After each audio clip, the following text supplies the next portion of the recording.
Je pense qu'on l'a tous dit, l'heure est grave. J'étais à Abidjan samedi. Et à Abidjan, lors de ce concert que j'ai fait, lors de ce concert, j'ai pu dire tout ce que je voulais. Abidjan est un pays en situation de semi-guerre, semi-paix. Et j'ai pu dire tout ce que je voulais. On ne m'a pas expulsé de Côte d'Ivoire. J'ai fait 42 pays en Afrique. Et partout où je suis parti, j'ai porté exactement le même discours. On ne m'a jamais expulsé. Nous sommes dans un pays dit de Teranga, avec une tradition de liberté d'expression. Et aujourd'hui, c'est ce pays qui expulse quelqu'un qui a une double nationalité.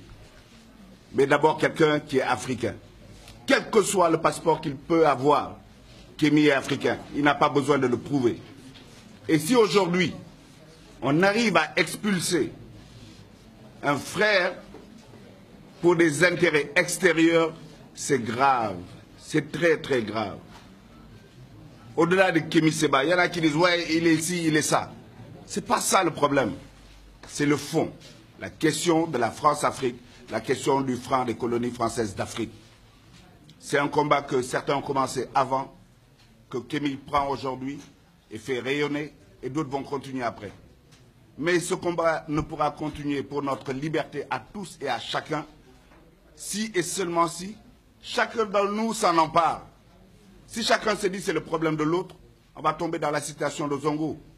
Zongo dit la pire des choses, ce n'est pas la méchanceté des gens mauvais, c'est le silence des gens bien. Combien de gens bien se sont tus quand on parlait de cette question, en nous prenant pour des illuminés, des gens qui veulent jouer les intellectuels, qui veulent parler du gros français.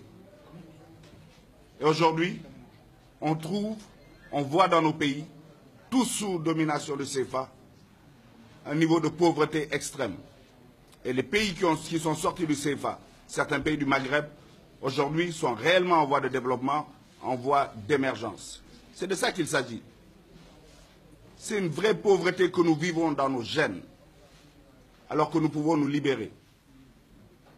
Mais au-delà de tout, la liberté d'opinion, de pensée. Aujourd'hui, le gouvernement pose trop d'actes dangereux et qui ne sont même pas bien pour lui. Ça n'a pas de sens. Ça n'a pas de sens aujourd'hui, en 2017, qu'on veuille installer un climat de terreur au Sénégal. Ce n'est pas possible, ce n'est pas acceptable et surtout, ça ne passera pas. C'est de ça qu'il s'agit. Je suis venu témoigner mon soutien à la famille de Kémy, à l'organisation, et me réjouir surtout qu'aujourd'hui, que ce soit Y'en a marre et tous les autres mouvements, sont ensemble. On peut avoir des agendas presque différents, mais historiquement, il y a des moments où on a exactement la même cible. Si parmi nous, il y a des mercenaires, on les acceptera. S'il y a des militaires professionnels, on les acceptera, tant qu'on a la même cible et tant qu'on tire dans la même direction. Donc, il ne faut pas qu'on arrive à nous distraire. Il ne faut pas qu'on accepte que des pseudo-intellectuels créent la distraction dans nos rangs. Ce combat, c'est le combat d'une génération. Et chaque génération doit découvrir sa mission, l'accomplir ou la trahir.